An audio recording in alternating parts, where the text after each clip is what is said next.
Commander Jake Morrison stood on the bridge of the ESV Guardian, watching the stars through the large viewing window. Earth looked peaceful from this distance, a blue and green ball floating in the darkness of space. But Jake knew that peace was about to end. His hands gripped the metal railing as he watched alien ships move closer to their position. "Sir, we have incoming messages from the Federation Council," said Lieutenant Amy Foster from her station. Her voice was steady, but Jake could hear the worry hiding underneath. "Put it on the main screen," Jake ordered. The viewing window changed. To show the face of Chancellor Vexti, leader of the Galactic Federation, the alien's three eyes glowed with anger, and his blue skin seemed darker than usual. "Humans of Earth," Vexti began, his voice echoing through the bridge. "You have been found guilty of crimes against the galaxy. Your species created a plague that is killing millions of innocent beings across our worlds. The Federation Council has voted.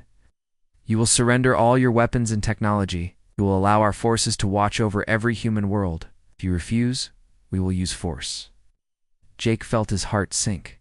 200 years ago, humanity had joined the Galactic Federation with hope and excitement. They had shared their knowledge, their culture, and their friendship with dozens of alien species. They had built space stations together, explored new worlds together, and called each other allies. Now it was all falling apart. "End transmission," Jake said quietly. The screen went dark, showing the stars again. Around Earth's orbit, Jake could see the Federation fleet. Hundreds of alien warships surrounded the planet like angry wasps around a nest. On the planet below, Admiral Lisa Grant was holding an emergency meeting in the underground command center. The room was full of Earth's top military leaders and scientists. The air felt heavy with worry and fear. "The situation is worse than we thought," Admiral Grant said, pointing to a hologram that showed the galaxy. Red dots marked the worlds where the plague had appeared. "The disease has hit 15 planets so far, spreading fast, and it only affects alien species. Humans are completely safe from it." Dr. Alex Turner, a thin man with gray hair, stood up from his chair. "That's exactly the problem," he said. "The plague targets specific genetic markers that only Federation species have. It's like someone designed it to hurt them, but not us. The aliens think we made it as a weapon." "But we didn't," said Captain Maria Santos, her dark eyes flashing with anger. "We've been trying to help them figure out what's causing it." "They don't care," Admiral Grant replied. "Fear makes people do stupid things. The Federation species are scared, and they need someone to blame. We're the obvious choice because we're not getting sick." The communication officer ran into the room, breathing hard. "Admiral, we're getting distress calls from human colonies across the galaxy. The Federation is cutting off all trade routes. They're blocking communication networks. Some of our people are trapped on alien worlds with no way to get home."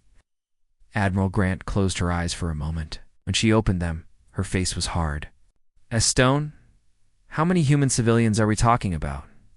"Over 2 million, ma'am. Scientists, traders, diplomats, families who moved to alien worlds for work. They're all stuck now. The local aliens are getting angry with them." Dr. Turner pulled up another hologram showing data about the plague. "I've been studying this disease for weeks," he said. "Something doesn't make sense. Genetic targeting is too perfect, too precise. This isn't natural. Someone made this plague, but it wasn't us." "Can you prove that?" Admiral Grant asked. "I'm working on it, but I need more time and better equipment. The Federation won't let our research ships get close to the infected worlds." Captain Santos stepped forward. "Admiral, I've got reports from my people on Centauri Station. Anti-human feelings are getting dangerous. Yesterday, a mob attacked the human quarter. My security team barely got everyone to safety." The room fell silent. These were experienced military officers who had seen combat, but this was different. This was their friends and allies turning against them based on lies. "What are our options?" Admiral Grant asked. General Chris Adams, a large man with a scarred face, spoke up. "We could fight. Earth's fleets are strong. We could break through the blockade and rescue our people and start a galactic war," Admiral Grant said. "Millions would die on both sides. They're already planning to kill us anyway, General Adams replied. I've got intelligence that says some Federation species want to wipe out humanity completely. I think we're too dangerous to live. Dr. Turner looked up from his datapad. There's something else. I intercepted some communications from the edge of Federation space. Ships that don't match any known alien design. They appeared right around the time the plague started. Pirates? Captain Santos asked. I don't think so. These ships are too advanced. They're staying hidden, watching but not attacking, like they're waiting for something. Admiral Grant studied the hologram showing the red plague dots. The dot represented millions of lives lost, entire civilizations suffering. And somewhere out there, human families were in danger because of lies and fear. There's a third option, she said slowly. We could do what humans do best. Which is, General Adams asked. We could help them anyway. The room erupted in voices. Some officers thought it was crazy to help the people who had betrayed them. Others thought it was the right thing to do. Admiral Grant raised her hand for silence. Think about it, she said. If we fight back, we prove we're the monsters they think we are. If we run and hide, we abandon millions of innocent people to this plague. But if we help them, if we save their lives even when they hate us, we show them who we really are. Dr. Turner nodded slowly. It could work. I can find proof that we didn't create the plague. If I can find who really did, maybe we can change their minds. It's dangerous, Captain Santos warned. Our ships would have to break through Federation blockades. We could lose a lot of people. We're going to lose people anyway, Admiral Grant replied. The question is, do we lose them fighting for revenge or fighting to save lives? The debate continued for hours. Outside, the Federation fleet waited like a sword hanging over Earth's head. In space stations around the planet, human families watched the news and wondered if they would see tomorrow. Finally, Admiral Grant made the call that would change everything. She opened a communication channel to President Richard Hayes in Washington. Mr. President, she said when his face appeared on the screen, I need to speak with you about our response to the Federation ultimatum. President Hayes looked tired. His gray hair was messy, and his eyes showed the weight of leading humanity through its darkest hour. What do you recommend, Admiral? I recommend we choose the hard path, sir. A path that might get us all killed, but will let us sleep at night, if we survive. Tell me. Admiral Grant took a deep breath. We help them. All of them. Every Federation world that's suffering from this plague. We send our medical ships, our doctors, our supplies. We break their blockade not to hurt them, but to save them. Ain't. President Hayes was quiet for a long moment. They'll see it as an attack. Maybe they'll see it as what it really is. Proof that humans don't abandon their friends, even when those friends abandon them first. And if you're wrong, if they destroy our rescue ships, Admiral Grant looked around the room at the faces of Earth's defenders. She saw fear there, but also determination. The same spirit that had carried humans to the stars was still burning bright. Then at least we'll die being who we've always been, sir. The species that doesn't give up on hope. President Hayes nodded slowly. Prepare your ships, Admiral. If we're going to save the galaxy, we'd better get started. As the communication ended, Admiral Grant turned to her officers. The hardest choice in human history had been made. Now came the even harder part, living with the consequences. President Richard Hayes stood in front of the United Earth's Assembly, looking out at representatives from every nation on the planet. The Great Hall was silent, waiting for his words. Outside, the Federation fleet still surrounded Earth like a cage of metal and death. My fellow humans, President Hayes began, his voice carrying across the room. Today we face a choice that will define our species forever. The galaxy has turned against us. They blame us for a plague we did not create. They want us to surrender our freedom and live as prisoners in our own worlds. He paused, letting his words sink in. But we know the truth. We know we are not the monsters they think we are. And we know that innocent people are dying while the real enemy hides in the shadows. The President's voice grew stronger. Therefore, I am announcing the compassion decree. Despite their betrayal, despite their hatred, we will not abandon the galaxy to this plague. We will send our ships, our doctors, our medicine to every world that needs help. We will prove through our actions what words cannot say, that humanity's heart beats for all life, not just our own. The assembly erupted. In mixed reactions, some delegates cheered, others looked worried. Representative Paul Carter from North America stood up. "Mr. President, this could mean war. The Federation will see our ships as invaders. Then we will face that consequence," Hayes replied. But we will face it knowing we chose to save lives, instead of taking them. 3 days later, Captain Ben Rodriguez guided his ship, Mercy's Hand, through the asteroid field near Kepler Prime. His medical vessel was loaded with supplies for the dying planet below. The Keplerian people were suffering badly from the plague, and their government had sent desperate messages begging for help from anyone. "Captain, we're getting scanned by Federation patrol ships," reported his navigation officer, Lieutenant Tony Walsh. "They're demanding we turn back." Ben looked at the planet on his screen. Even from space, he could see the lights of cities going dark as the plague spread. "Signal the patrol ships. Tell them we're here to deliver medical supplies. Nothing more." "They're not buying it, sir. They say all human ships are considered hostile." Ben made a decision that would be remembered for centuries. Tony Plata coursed straight to the planet, full speed. "Sir, they'll fire on us." "Maybe. But those people down there are dying while we talk. Take us in." The Mercy's Hand broke formation and headed for Kepler Prime. Behind them, Federation patrol ships powered up their weapons. But something strange happened. As the human medical ship flew toward the suffering planet, the alien patrol ships hesitated. Their captains knew that firing on a medical vessel would make them look like monsters to their own people. On Kepler Prime, Prime Minister Zello watched the human ship land outside the capital city. Her people were dying by the thousands each day. The hospitals were full, and their own doctors had no cure for the plague. She had publicly called humans evil and demanded their punishment. But now, as she watched human doctors and nurses step off the ship with medical supplies, her certainty began to crack.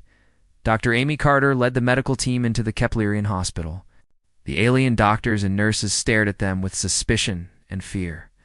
But as Amy began treating the sick, showing them new medicines and techniques that could slow the plague's progress, their attitudes slowly changed. "Why are you helping us?" asked Dr. Vorn, the chief Keplerian physician. "Your own government says you created this disease." Amy looked up from the patient she was treating, a young Keplerian child whose fever had just broken thanks to human medicine. "Because that child doesn't care about politics. She just wants to live. We're doctors. We help people live." Meanwhile, on Centauri Station, Colonel Sam Mitchell was running a different kind of mission. The massive trading station was home to humans and aliens from dozens of species. But since the plague accusations, the station had become dangerous. For human civilians, Sam moved through the service tunnels with his team, heading toward the human residential section. Reports said that an angry mob was forming, planning to attack human families living on the station. Most of the humans were scientists, teachers, and traders who had lived peacefully with their alien neighbors for years. "Mitchell, to Team 2. He spoke quietly into his radio. "What's your status?" "We've reached the Wong family," came the reply. "They're scared but safe. Moving them to the extraction point now." Sam's team reached Dr. Karen Walsh's apartment just as the mob arrived in the corridor outside. Karen was a xenobiologist who had spent her career studying alien plant life to help improve food production across the galaxy. Her husband and 2 children huddled behind her as angry voices filled the hallway. "Dr. Walsh," Sam said, appearing at her door, "we're here to get you out." "I don't understand," Karen said, tears in her eyes. "These people were our friends. My daughter goes to school with their children. We celebrated their holidays together. Fear makes people do terrible things," Sam replied. "But we're going to get you somewhere safe." Extraction was tense, but successful. Sam's team moved 37 human families to safety that night, but they couldn't save everyone. Some humans chose to stay, hoping their alien neighbors would remember their friendship. Most of those people would not survive the next few weeks back. On Earth, Admiral Grant was coordinating humanity's response from Luna Base. The moon-based command center had become the heart of Operation Lifeline, humanity's effort to help the galaxy despite the galaxy's hatred. Admiral reported intelligence officer Tina Brooks. I've got some interesting data from our deep space monitors. House. Remember those unknown ships Dr. Turner detected? I've tracked their movement patterns. Lisa looked at the holographic display Tina had created, showed the mysterious ships moving through Federation space, always staying just out of direct sight. They're following the plague, Tina continued. Every time a new world gets infected, these ships show up in the same star system within days. They're watching, but they're not helping or interfering. Could they be Federation ships we don't recognize? Admiral Grant asked. I don't think so, ma'am. The technology signature is completely different. These ships are using power sources we've never seen before. Admiral Grant studied the data. Keep monitoring them. If they're connected to this plague, I want to know about it. On the research vessel Genesis, Dr. Turner was making his own discoveries. The mobile laboratory ship had been designed for deep space exploration, but now it served as humanity's main research center for the plague. Helen, look at this, Alex said to Dr. Helen Clark, his chief biochemist. The data on his screen showed the plague's genetic structure in detail. The targeting mechanism is too perfect, Helen agreed. Natural diseases don't work this way. They evolve randomly, hitting whatever genetic markers they encounter. But this thing specifically looks for Federation DNA markers, while completely ignoring human ones. Matt Thompson, their AI specialist, looked up from his computer. I've been analyzing the plague's spread pattern. It's not random either. The infection rate suggests someone is deliberately controlling how fast it spreads and where it goes next. Alex felt a chill run down his spine. You saying someone is actively managing this plague? It's deciding which worlds get hit and when? That's exactly what I'm saying, Matt replied. This isn't just a weapon designed to frame humanity. It's a weapon being used by someone who wants to watch the Federation tear itself apart. Meanwhile, on New Athane, the Federation's capital world, Chancellor Vextai was meeting with his military commanders. The beautiful crystal city that had once symbolized galactic unity now felt like a fortress under siege. The human ships continue to break through our blockades, reported Admiral Keth. They claim to be delivering medical supplies, but we cannot trust them. Have any of their ships attacked our forces? Vextai asked. No, sir. They run from our patrols or surrender when cornered, but they keep coming. Ambassador Lucy Peterson, one of the few humans still allowed on New Athens, stood in the corner of the room. She had served as Earth's representative to the Federation for 10 years, watching relationships between species grow stronger. Now she watched them crumble, Chancellor Lucy said carefully. Perhaps we should consider the possibility that the humans are telling the truth. What if they didn't create the plague? Vextai's three eyes focused on her with anger. The evidence is clear, Ambassador. Only humans are immune. Only human genetic science is advanced enough to create such a specific weapon. But that's exactly why it doesn't make sense, Lucy pressed. If we created a weapon, why would we make ourselves obviously immune? Any smart weapon designer would create some fake casualties among their own people to hide their involvement. Chancellor paused. Lucy's words made logical sense, but fear and pride made him push the thoughts away. The decision has been made, he said firmly. Humanity's guilty. Their rescue missions are simply attempts to gather intelligence and spread more infection. Lucy felt her heart break. She had devoted her life to building bridges between species, and now she watched those bridges burn based on lies and fear. That night, she sat alone in her quarters. Lucy received a coded message from Admiral Grant. The message was simple, but changed everything. We found proof of who really created the plague. The enemy has been among you all along. Captain Nicole Bennett stared at the massive ship floating in the darkness before her. The research vessel Endeavour had been tracking the mysterious signals for 3 weeks, following them to the edge of known space. Now face to face with the unknown vessel, Nicole felt a chill that had nothing to do with the cold of space. The alien ship was unlike anything in Federation records. It was black as the void between stars, with strange curves that seemed to bend light around them. Windows, no visible weapons, just smooth, dark metal that seemed to drink in the light from nearby stars. Captain said her communication officer, Lieutenant Dan Foster, were receiving a signal. It's not using any known Federation language protocols. Can you translate it? The computer is trying, but the patterns are completely different from anything we've seen before. Suddenly, the voice came through clearly, speaking perfect English. Human vessel Endeavor. You have been searching for us. We have been waiting to speak with you. Nicole felt her heart race. This is Captain Bennett. Of the Earth ship Endeavor? Who are you? We are the Void Touched. We are the ones your galaxy calls the Plague Makers, though that is not entirely accurate. The main screen flickered, and an image appeared. The being standing before them was tall and thin, with pale skin that seemed to glow with its own light. Its eyes were completely black, like looking into deep space. When it spoke, its voice carried a weight that made everyone on the bridge feel small and afraid. I am called the Harvester, the being said. I speak for my people. We have watched your galaxy for many centuries, waiting for the right moment to harvest what we need. You created the plague, Nicole said, trying to keep her voice steady. We created many things, the Harvester replied. The plague was simply a tool to test your species and divide your federation. We needed to see how you would respond to crisis. We needed to see if you were worthy. Worthy of what? The Harvester smiled, and the expression was more terrifying than its anger would have been. It's worthy of joining our collection. You see, Captain, we do not conquer worlds. We harvest the best qualities of each species we encounter.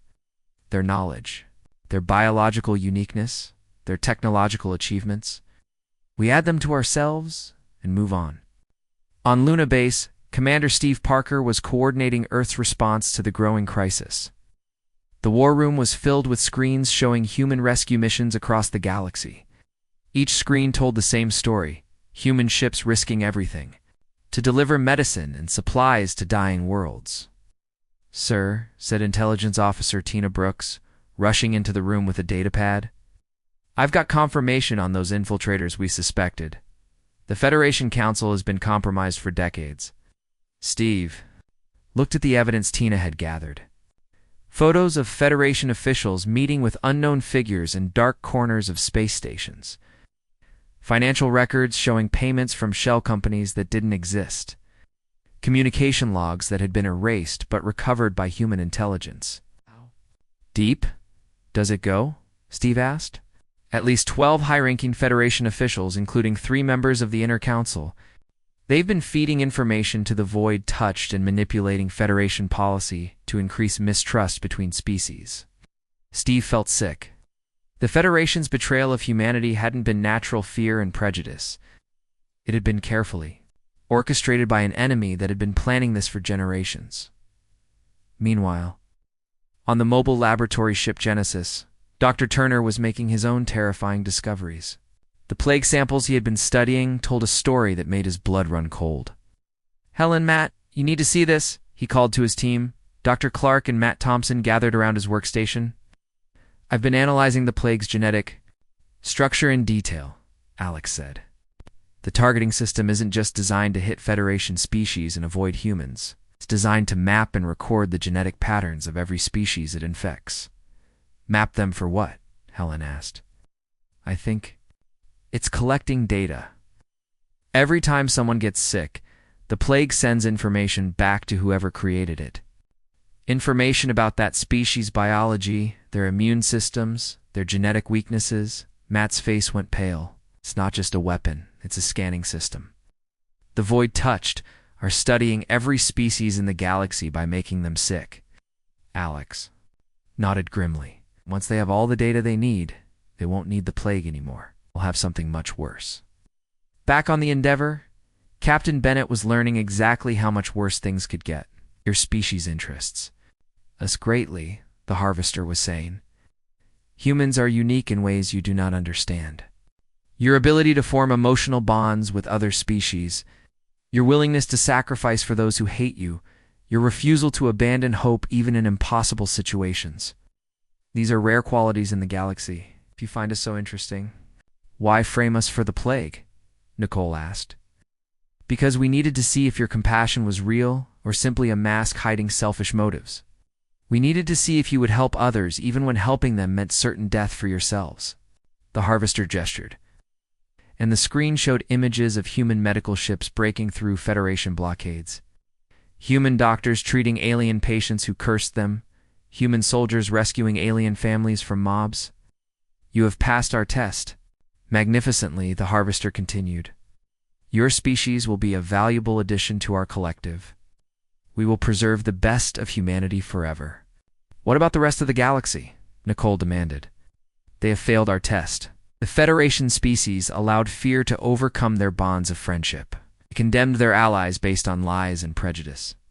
Such weakness has no place in our collection. Nicole felt horror wash over her. You're going to kill them all. Not kill. Transform. We will take what is useful from each species and discard the rest. The galaxy will be more efficient without the chaos of individual thought and emotion. On New Athen, the Federation capital was in chaos. Ambassador Lucy Peterson had finally managed to get some of the evidence of void-touched infiltration, too. Sympathetic alien journalists. The proof was spreading across Federation networks faster than the government could stop it. Riots. It's broken out on several worlds as populations learned that their leaders had been manipulated into condemning their potential saviors. The Etherian homeworld was seeing massive protests demanding Chancellor Vexti's resignation. The Keplerian government had publicly apologized to humanity and requested immediate medical assistance, but the political chaos was nothing compared to the military crisis developing at the galaxy's edge. Dr. Turner's team had intercepted void-touched communications revealing their true plan. The plague had been Phase 1, designed to map the galaxy's species and divide their unity. Phase 2 was about to begin, and it would make the plague look like a minor inconvenience. They're calling it the quantum virus, Alex reported to Admiral Grant during an emergency briefing. Unlike the plague, this won't just make people sick. It will rewrite their brain patterns to match void-touched neural structures. Everyone infected becomes part of their collective consciousness. How long do we have? Admiral Grant asked. Based on their communications, they'll launch the quantum virus as soon as they finish mapping the final Federation species. Maybe days? Maybe hours. Admiral Grant looked at the tactical display showing human ships scattered across the galaxy on rescue missions. Her people were spread thin, trying to save worlds that still officially considered them enemies. Can we stop it? There might be a way, Dr. Clark said, joining the conversation. The quantum virus works by rewriting neural pathways to match void-touched patterns. But human brain chemistry is different from other species. We might be naturally resistant. Might be isn't good enough, Admiral Grant replied. It gets better, Matt Thompson added. If we're right about human resistance, we could potentially develop a countervirus, something that uses human neural patterns to block the void-touched transformation. How would we distribute it? Turner looked grim. The same way the void-touched plan to distribute their virus, through direct contact with infected individuals. It would mean sending humans into the most dangerous areas of space, knowing they might not come back. Admiral Grant was quiet for a moment, thinking about all the young men and women under her command.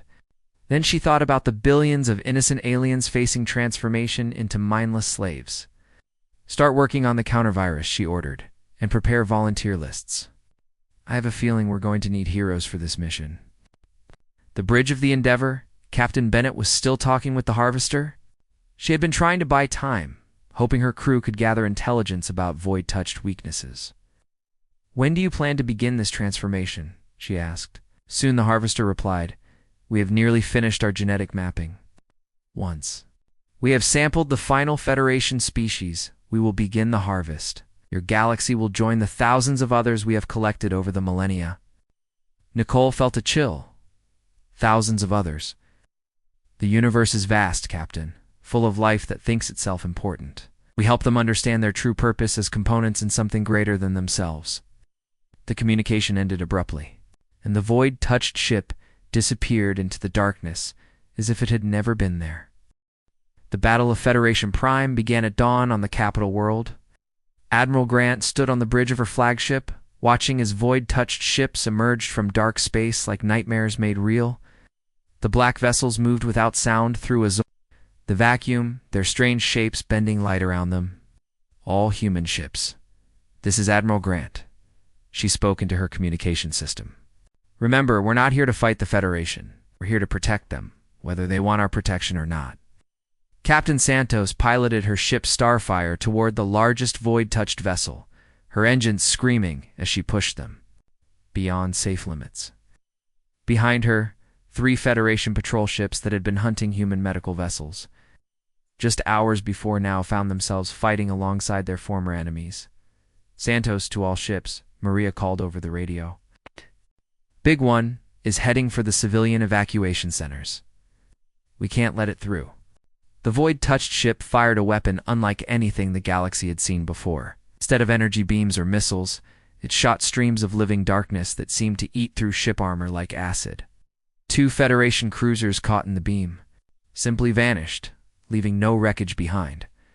"What was that?" demanded Captain Rodriguez, whose medical ship Mercy's hand had been caught in the battle while delivering supplies to Federation Prime's hospitals. "Quantum dissolution, Dr. Turner's." The voice came through from the Genesis. "They're not just destroying matter, they're unmaking it at the atomic level."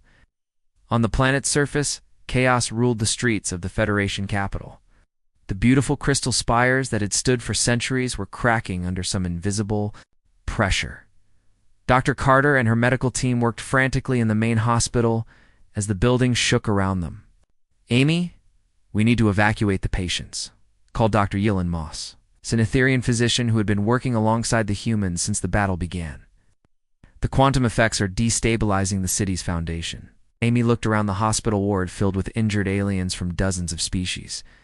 Many of them had been hurt in the riots following the revelation of void-touched infiltration. Others were sick with the plague that was still spreading, despite human medical efforts. "We can't move them," Amy said. "Half of these patients will die if we try to transport them now." Dr. Moss stared at the human doctor. "You would stay here and die with them? Even though most of these people still blame humans for the plague?" Amy smiled sadly. "That's what doctors do. We save lives even when those lives belong to people who hate us." In space above them, the battle was growing more desperate by the minute. Admiral Grant watched as void-touched ships began releasing something into the atmosphere of Federation Prime. At first, it looked like a purple mist, but as it spread, a horrifying truth became clear. "It's the quantum virus," reported her science officer. "They're starting the transformation process." Through the ship's sensors, Grant could see the effects beginning. Aliens on the planet's surface stopped what they were doing and stood perfectly still. Their eyes became black like the void-touched, and they began moving in perfect coordination, as if controlled by a single mind. "All human medical teams on the surface," Grant broadcast urgently. "Begin distribution of the counter-virus immediately. This is not a drill." Dr. Carter had been waiting for this moment. Her team had spent the last week preparing doses of the experimental counter-virus that Dr. Turner's team had developed. The treatment used human neural patterns to block the void-touched transformation, but it had to be injected directly into infected individuals. Remember, Amy told her team as they prepared to leave the safety of the hospital? The counter-virus only works if we can inject it before the transformation is complete. We have maybe 10 minutes per person. The medical team ran into the streets of the capital city, carrying their supplies through crowds of infected aliens.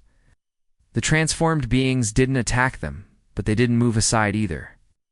Amy and her team had to push through masses of perfectly still, black-eyed aliens to reach those who hadn't been infected yet. Meanwhile, in the Federation Council chambers, Chancellor Vextai was facing his own nightmare. Half of his council members had revealed themselves to be void-touched agents. Their disguises finally dropped as the invasion began. The aliens he had trusted for years stood before him with the same black eyes as the infected citizens outside. "You see how icily we infiltrated your government?" said Council Member Zek, his voice now carrying the cold tone of the harvester. "Your species' trust in others made you weak. It made you easy to manipulate." "Why?" Vextai demanded. "Why destroy everything we built?" "Because individual thought creates chaos," Zek replied. "Because emotional bonds lead to inefficiency. We will give your galaxy order. We'll give it purpose as part of our collection." Ambassador Lucy Peterson, who had been hiding in the council chamber since the attack began, chose that moment to act. She had been carrying one of the human countervirus injectors, hoping to use it if she encountered infected civilians. Instead, she lunged forward and injected it directly into Zek. The effect was immediate. The void touched. Agent screamed as his black eyes flickered back to their normal color. For a moment, his real personality returned. The neural network, he gasped before the other agents could stop him. They control everything through a central network in the harvester ship. If you can disrupt the network, you can free everyone. Other void-touched agents killed him instantly, but his words had been heard. Lucy activated her emergency communicator and broadcast the information to every human ship in the system. In space, Admiral Grant received the message just as her flagship took heavy damage from a void-touched attack. The bridge was filling with smoke, and half her crew was injured. But the intelligence about the neural network gave her hope. All ships, concentrate fire on the harvester vessel, she ordered. Target their communication arrays. We need to disrupt their control network. Captain Santos was already moving toward the massive harvester ship, her engines pushed far beyond their design limits. Starfire to Admiral Grant. I'm going to ram the target. Maybe I can break through their defenses. Maria, no, Grant replied. There has to be another way. There is no other way, Santos said calmly. My ship is already too damaged to make it home, but I can make sure my sacrifice counts for something. The Starfire accelerated toward the harvester ship, its hull glowing red-hot from the strain. Void-touched weapons tore at the human vessel, but Santos kept flying straight toward her target. At the last moment, she broadcast a message to the entire fleet. Tell Earth we remembered who we are. Tell them we never stopped being human. The Starfire struck the harvester ship's communication array in a massive explosion that lit up the space around Federation Prime. For a moment, the quantum virus stopped spreading. The black-eyed aliens on the planet's surface stumbled as the neural network controlling them flickered. But the victory was temporary. Backup systems came online, and the transformation process resumed. Even worse, more void-touched ships were arriving from deep space. Admiral Grant realized that humanity's small fleet couldn't win this battle alone. That's when the impossible happened. A new voice came over the communication channels, speaking in the proud tones of a Keplerian admiral. X of the Keplerian Defense Force, we're here to help. Through the smoke and chaos, Grant saw them approaching. Keplerian warships, their hulls painted with the symbol of the Federation but flying alongside human vessels. Behind them came Etherian cruisers, Centauri frigates, and ships from a dozen other species. Admiral Grant, came another voice, this one from an Etherian captain. Our governments may have betrayed you, but we remember who saved our worlds when we were dying. We remember who risked everything to help us. The tide of battle began to turn as the combined fleet engaged the void-touched invasion force. But even with alien allies fighting beside them, Grant knew they were still outnumbered. The real battle would be won or lost on the planet's surface, where human medical teams were racing against time to distribute the counter-dash virus. Dr. Carter and her team had managed to treat hundreds of infected aliens, but thousands more needed help. The purple mist of the quantum virus was spreading faster than they could move. Amy could see that they were losing the race. That's when Dr. Moss made a decision that changed everything. The Etherian physician had been watching the humans risk their lives to save aliens who had condemned them just days before. She had seen Amy refuse to abandon dying patients even when the hospital was under attack. She had witnessed the kind of courage that her own species had forgotten. Etherian medical personnel, Dr. Moss, broadcasts on the planetary communication network. Report to human medical teams immediately. We're going to help them save our world. Soon, alien doctors from every species were working alongside human medics. The counter-virus distribution became a joint effort as the galaxy finally began to remember what they had almost lost, the bonds of friendship that had once made the Federation strong. But in space above them, Admiral Grant faced a terrible choice. Intelligence reports showed that the Void-Touched had more ships coming, enough to overwhelm even the growing Allied fleet. She could order a retreat and save the human ships, or she could stay and fight a battle she couldn't win. President Hayes stood in the command center on Luna Base, watching the largest space battle in galactic history unfold on dozens of screens. The combined human and alien fleet was fighting desperately against the massive void-touched armada that had emerged from dark space. Every few seconds, another ship disappeared from the tactical display. Mr. President, Commander Parker reported grimly. "We're losing ships faster than we can replace them. Even with the alien allies, we're outnumbered 5-1. Hayes looked at the screens showing human medical teams still working on Federation Prime's surface. Dr. Carter and her mixed teams of human and alien doctors were making progress with the countervirus. But they needed more time. Time the fleet couldn't give them. "Sir," Intelligence Officer Brooks called from her station, "I'm detecting something new. The void-touched ships are preparing to launch something massive toward the galactic core." The main screen showed the Harvester ship, now massive beyond imagination, opening what looked like a wound in space itself. Through the opening, Hayes could see a writhing mass of energy that made his eyes hurt to look at. "What is that thing?" he asked.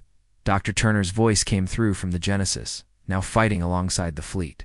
"It's the quantum virus in its final form. If they release that into the galactic core, it will spread to every inhabited world within months. The entire galaxy will be transformed." Hayes closed his eyes for a moment, thinking of the billions of lives hanging in the balance. When he opened them, his face was set with determination. "Open a channel to all human ships," he ordered, "and make sure our alien allies can hear this too." The communication went out across the battle zone. Human and alien crews, fighting for their lives, stopped to listen to their words. "My fellow beings," President Hayes began, "we face an enemy that wants to steal what makes us who we are. They want to turn us into copies of themselves, empty of the emotions and dreams that make life worth living. But they made one mistake. They think that fear can break the bonds between friends. They think that hatred is stronger than love." On Federation Prime, Dr. Carter paused in her work to listen. Around her, Etherian and Keplerian doctors, who had been working alongside humans for hours, looked up from their patients. "Look around," Hayes continued.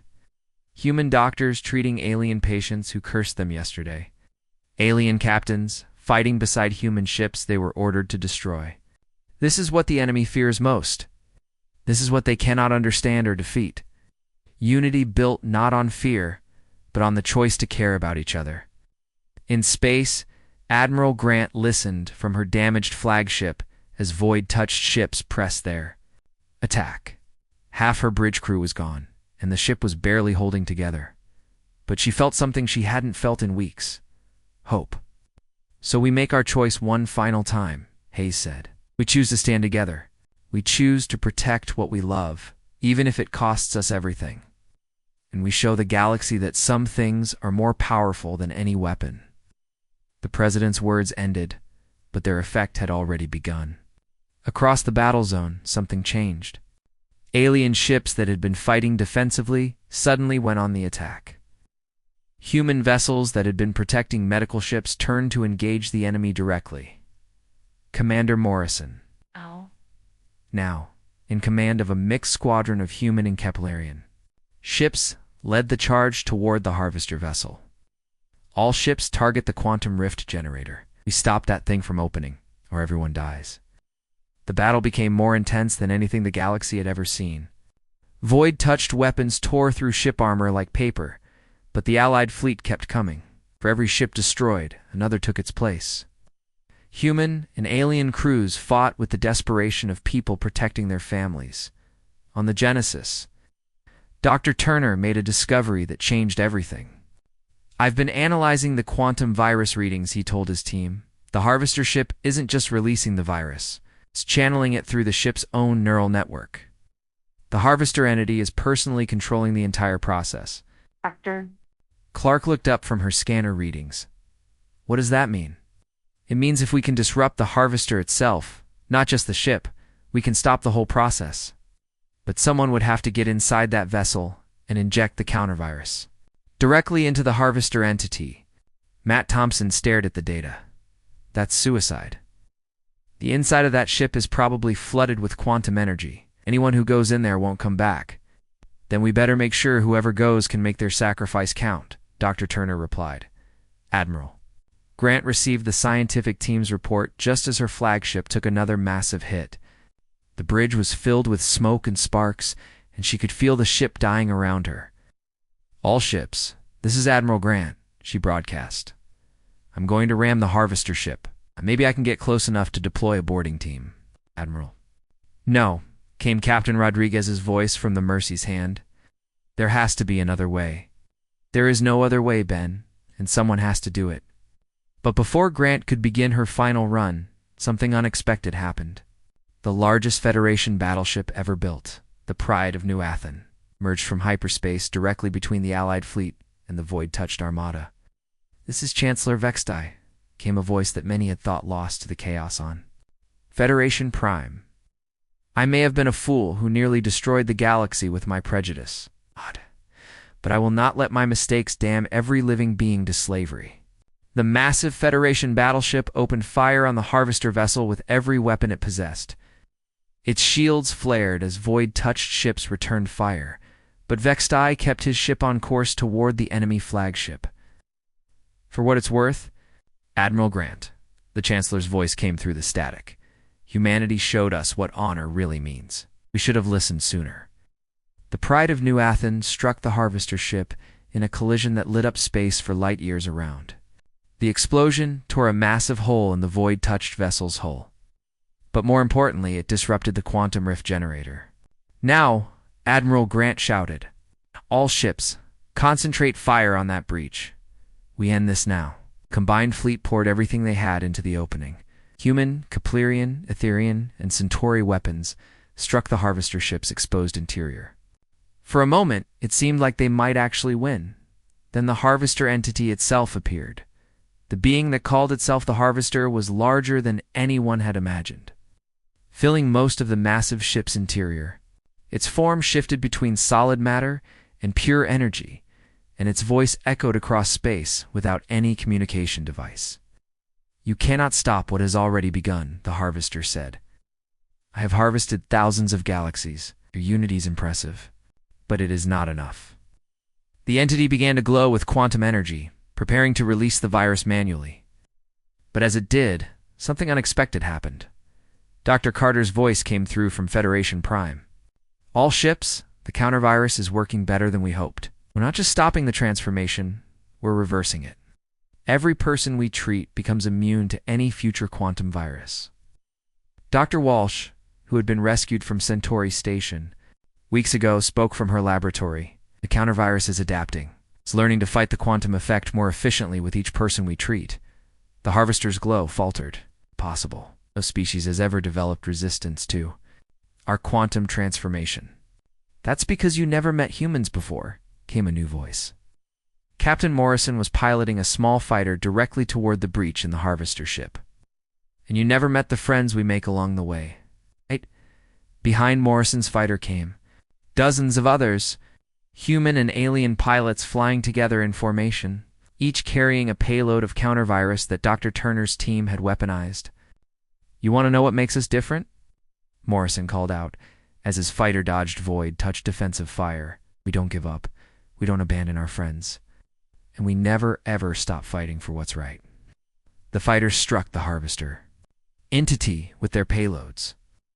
The countervirus, designed from human neural patterns and enhanced by the unity between species, spread through the ancient being like fire through dry wood. For the first time in millennia, the Harvester felt something. It had never experienced fear.